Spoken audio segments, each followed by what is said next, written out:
Bismillahirrahmanirrahim. Elhamdülillahi Rabbil alemin. Vessalatu vesselamu ala Resulina Muhammed ve ala alihi ve sahbihi ecma'in. Amma ba'du. Esselamu aleyküm ve rahmetullahi ve berekatuhu. Əziz qardaşlar, İnşallah qiyamətin əlamətləri barəsində e, silsilə mövzu götürəcəyik Allah Taala'nın izni ilə və bu əlamətlər barədə danışacağıq.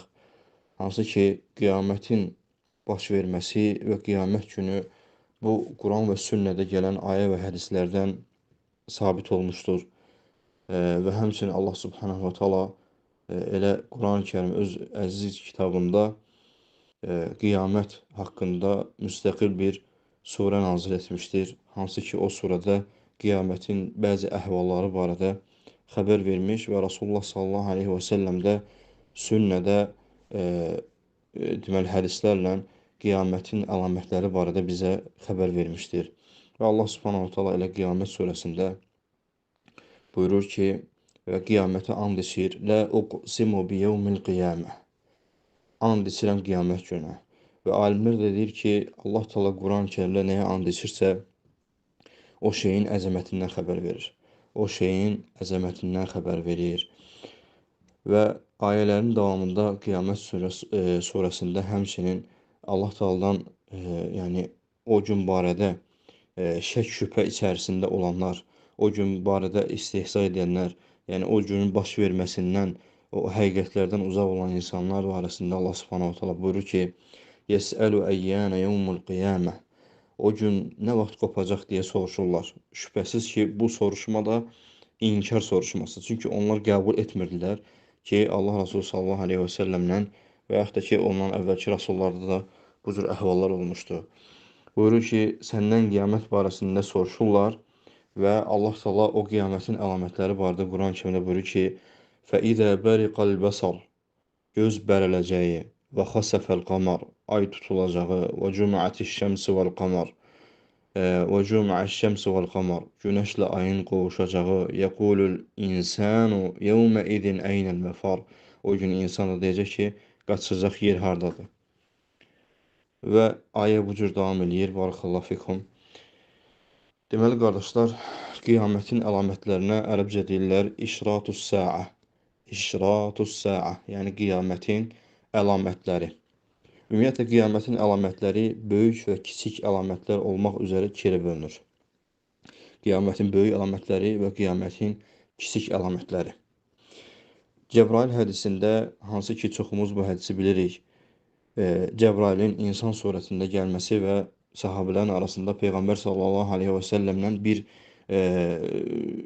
yəni suallar soruşması iman haqqında, İslam haqqında və sualların sonunda isə Cəbrail əleyhissalam Peyğəmbər sallallahu aleyhi və səlləmdən qiyamətin əlamətləri barədə soruşanda, qiyamətin nə vaxt qopacağı barədə soruşanda Allah nəbisi sallallahu aleyhi və səlləm cavab verir ki, Məl məs'ulu bi aləm minəs-səil.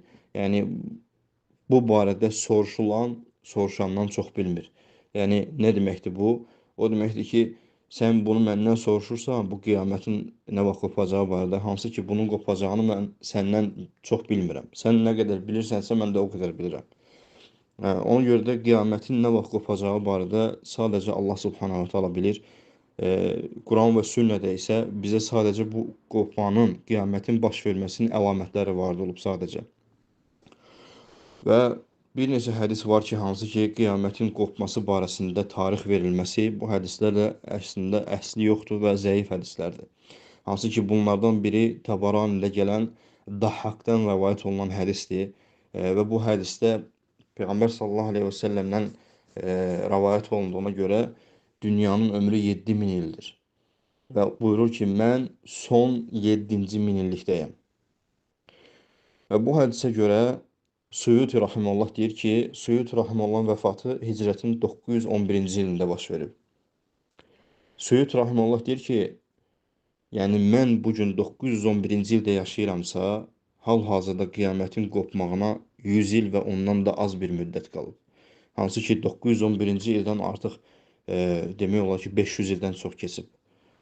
Ona görə də bu hədislərin deməli əsli yoxdur ya da zəif hədislərdir. Bu barədə gələn Dahhaqdan rəvayət olunan hədis isə Tabaranidən gələn zəif hədisdir. Və ümumiyyətlə qiyamətin böyük əlamətləri, qiyamətin böyük əlamətləri haqqında Huzeyfə bin Useyddən gələn rivayət var, hansı ki, Muslim bu hədisi təxric eləyibdir. Buyurur ki, Allah Nəbisi sallallahu aleyhi və səlləm İnnəhə lən təqumə həttə tərəvnə qabləhə 10 əyət. Yəni, qiyamət bu 10 əlamət, ondan qabaqki bu 10 əlaməti görmədikcə qiyamət qopmayacaq. Və bunlardan məsəl üçün sadalamaq olar ki, bunların hamısına bir-bir gələcək Allah Taala'nın izni ilə, hansı ki, duman hadisəsi, duxan, Əli radiyallahu anh deyir ki, bu hələ yəni baş verməmiş bir əlamətdir. Və dabbə adlı bir məxluqun ortaya çıxması, günəşin məğribdən çıxması, İsa aleyhissalamın enməsi, Yəcüc və Məcücün çıxması və həmçinin 3 dənə məkanda, 3 yerdə yerin dibinə batma hadisəsinin baş verməsi, Cəzuratul Arabda, şərqdə və qərbdə baş verən müxtəlif yerlərdə, 3 müxtəlif yerdə baş vermiş yerə batma hadisəsi olacaq və həmçinin bunların içərisində Mehdi aleyhissalamın gəlməsi də var. Lakin bunların içərisində deməli, ən böyük əlamət var ki, İbn Həcər rahimehullah Fəthül Bəridə bu barədə danışmışdır və Dəccalın ən böyük əlamətlərindən olmasını demişdir. Və sonra buyurur ki, Şeyx rahimehullah, İmam İbn Həcər rahimehullah buyurur ki, yəni bu Dəccalın çıxma əlaməti ən böyük və sonra deyir ki, Dəbbə adlı məxluq ortaya çıxması barəsində danışır və buyurur ki, Dəbbə adlı məxluq da qardaşlar, günəşin batması hadisəsi, yəni günəşin məğribdən çıxması hadisəsindən sonra ortaya çıxmışdır. Və şübhəsiz ki, bu barədə də hədislər varid olmuşdur ki, yəni bu günəşin məğribdən çıxması hadisəsində artıq tövbə qapıları bağlanar, heç bir tövbə qəbul olunmaz. Çünki insanlar artıq görəcəklər ki, yəni Allah Subhanahu taalanın vədi haqqdır. Və bundan sonra həmən o ortaya çıxmış o Dəbbə adlı məxluq da möminlərlə kafirlərin arasını ayıracaq, möminlərin üzlərinə nur gələcək və sonra kafirlərə isə bu həmən məxluq onlara möhür vuracaq. Və sonra deməli, qiyamətin ən böyük əlaməti də dediyimiz kimi İbn Həcərin də qeyd etdiyi kimi Dəccal məsələsidir. Hansı ki, bu Dəccal da Allah Rasulü sallallahu aleyhi ve sellem buyurur ki, bütün peyğəmbərlər Dəccaldan çəkindirib və mən də sizi çəkindirirəm. Və fikir verin, Peyğəmbər sallallahu aleyhi ve sellem və bunun çəkindirməyin ən böyük əlaməti də 5 vaxt namazda bizə nəyi öyrədib? Dəccalın fitnəsindən Allaha sığınmağı və inşallah giriş olaraq bu qədər kifayət edər. Dəccal haqqında isə növbəti dərslərdə gələcək Allah Taala'nın izni ilə. Subhanakallahumma və bihamdik, əşhədu an la ilahə illə ent, əstəğfiruke və etûbu ileyh.